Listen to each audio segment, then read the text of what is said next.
The day I came home and found my entire life destroyed. I didn't scream. I didn't cry.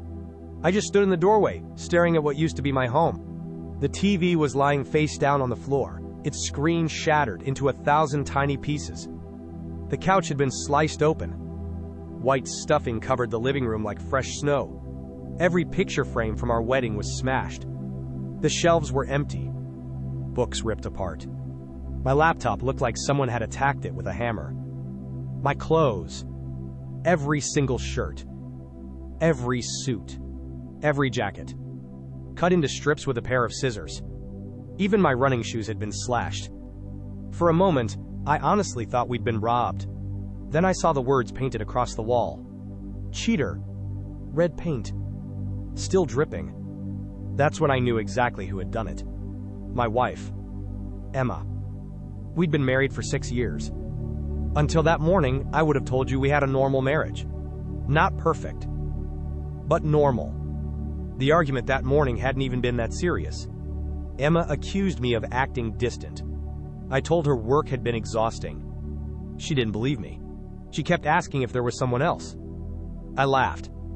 Not because it was funny. Because the idea sounded ridiculous. I'd never cheated. Never even came close. She stared at me for a long time before leaving the house. That was the last time I saw her before walking into the destruction she'd left behind. I slowly pulled out my phone. 34 missed calls. 21 text messages. Not from Emma. From friends. Co-workers. Even my sister. Every message sounded the same. What happened? Is it true? Call me. Confused, I opened Facebook. The first thing I saw was a post from Emma. A picture of our destroyed living room. The caption read, "This is what happens when you betray the person who loved you." Over 8,000 reactions. Hundreds of comments. People I'd never met were calling me a monster. My own cousins were sharing it. Someone from work had commented, "Hope she took everything." I felt sick. There wasn't a single piece of evidence in the post. Just accusations. And everyone believed them. Then my phone rang. It was my manager. He asked me not to come into work until things calmed down. He didn't fire me, but he didn't exactly defend me either. I sat on the kitchen floor for almost an hour, not because of the broken furniture, because my reputation had disappeared in less than 2 hours. Finally, Emma called. She didn't sound angry anymore. She sounded satisfied. She asked if I'd seen the house. I said yes. Then she asked the question I'll never forget.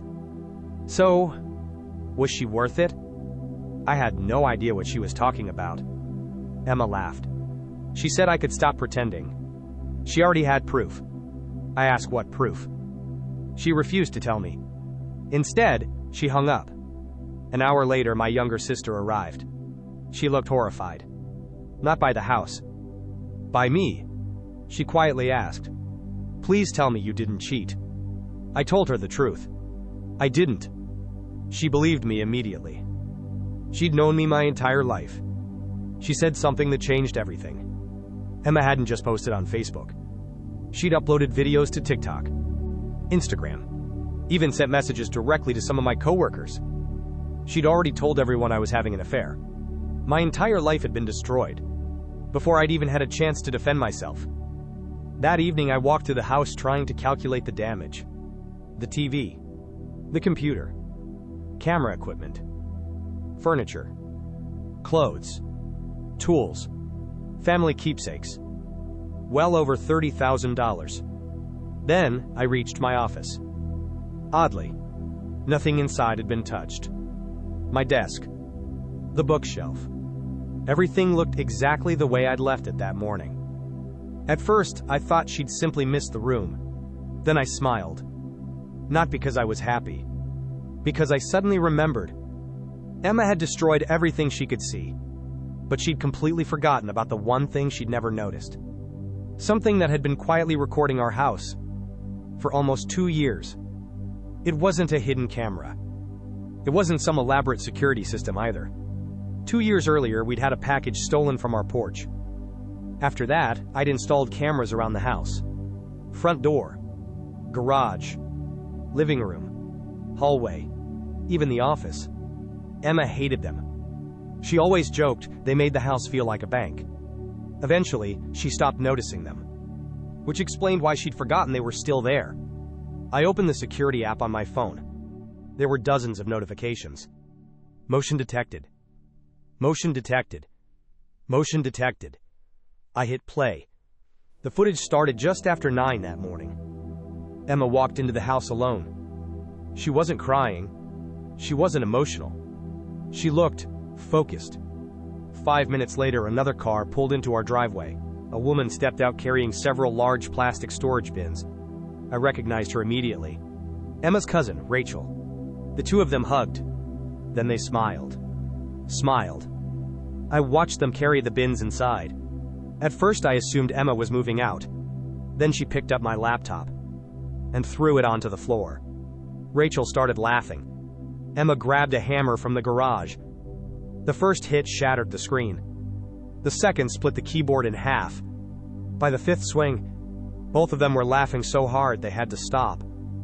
I kept watching. They ripped my clothes apart, poured bleach over my suits, smashed my guitars, cut up family photographs. Rachel even held things still while Emma destroyed them. It wasn't rage. It was entertainment. At one point, Emma held up my wedding suit, looked directly toward the living room, and smiled before cutting it into pieces. She had no idea the camera was recording everything. Then something happened I wasn't expecting. Rachel asked, "So where's the proof?" Emma shrugged. "There isn't any." Rachel frowned. "What?" Emma laughed. "I don't actually know if he's cheating." Rachel looked confused. Emma kept talking. She said she'd seen me having lunch with a woman twice that month. That was enough. She admitted she'd convinced herself I had to be having an affair. Rachel reminded her that coworkers eat lunch together all the time.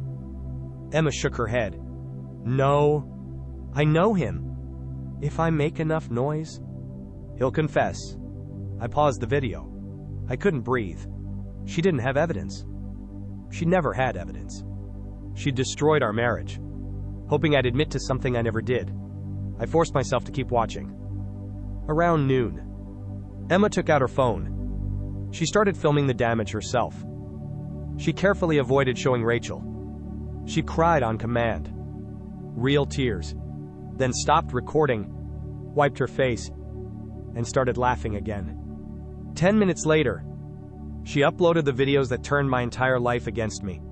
I exported every clip, saved multiple copies, uploaded them to cloud storage. Then I called my insurance company. After that, I called the police. The officer arrived within 40 minutes. He walked through the house in silence. I showed him the footage. His expression changed almost immediately. He asked me one question. "Does your wife know these cameras recorded audio too?" I looked at him. "They recorded audio?" He nodded. Every word, every laugh, every confession, everything. That was when my phone buzzed again. Emma. This time she sounded different, less confident. She asked if I was ready to tell the truth. I simply answered. I watched everything. Silence. Long enough that I checked whether the call had disconnected. Finally she laughed. A nervous laugh. "I don't know what you mean." I repeated myself. "I watched everything." Another pause.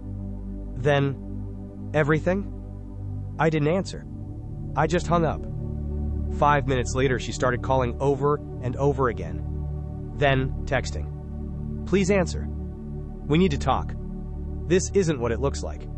The same woman who'd spent all day telling the internet I was a monster was suddenly desperate to explain herself. But she was already too late. Because while she was trying to reach me, someone else had already downloaded her viral video. And someone else was about to upload mine. I didn't upload the footage myself. I sent it to one person, my lawyer. He told me not to post anything until we knew exactly what we were dealing with. It was good advice. Because less than an hour later, Emma showed up at the house. She still had a key. I was sitting in the dining room when she walked in. The second she saw the police report on the table, her confidence disappeared. She asked if we could talk.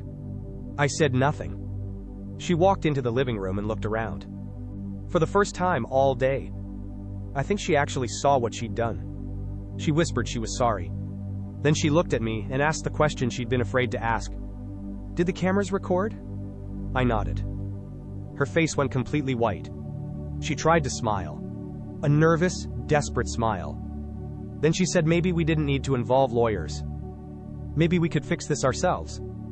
I asked her one question. "When exactly were you planning to tell everyone you lied?" She didn't answer. Instead, she started crying. Real tears this time. She admitted she'd convinced herself I was cheating. She said I'd been working late. I'd started going to the gym again. I'd seemed distracted. She'd built an entire story in her head. And once she believed it, every little thing became proof. I asked why she'd posted online before talking to me. She looked down. She wanted people on her side. Before I could change the story. That sentence hurt more than the destroyed house. She hadn't wanted the truth. She wanted an audience. My lawyer called while she was still standing there. He'd already watched every second of the footage. His first words were, "Don't delete anything." His second, she confessed on camera. The audio captured everything. Emma admitting she had no proof. Emma saying she'd forced me to confess. Emma planning the videos. Rachel laughing beside her.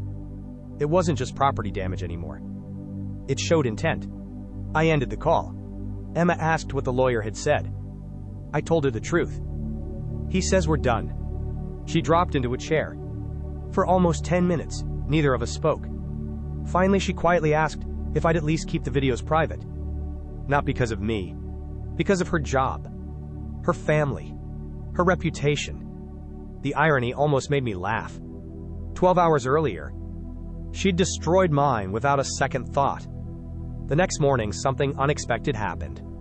Facebook removed Emma's original post. Not because she deleted it. Thousands of people had reported it after someone submitted the police report.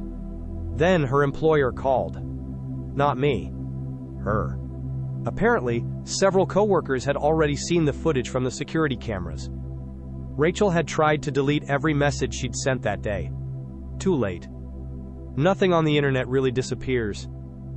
Within 48 hours, Emma's story had completely fallen apart. People who'd insulted me started apologizing.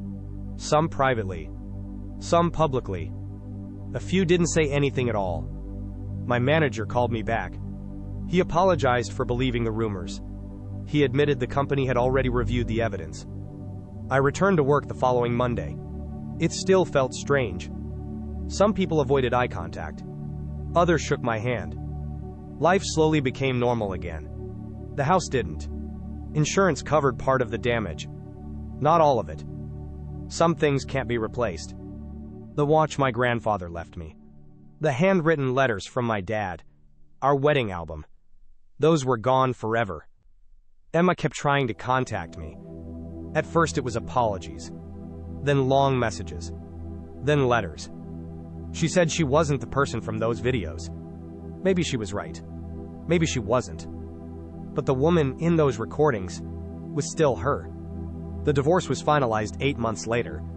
Rachel was ordered to pay part of the damages too. The judge called what they did deliberate and malicious. Hearing those words didn't make me feel victorious.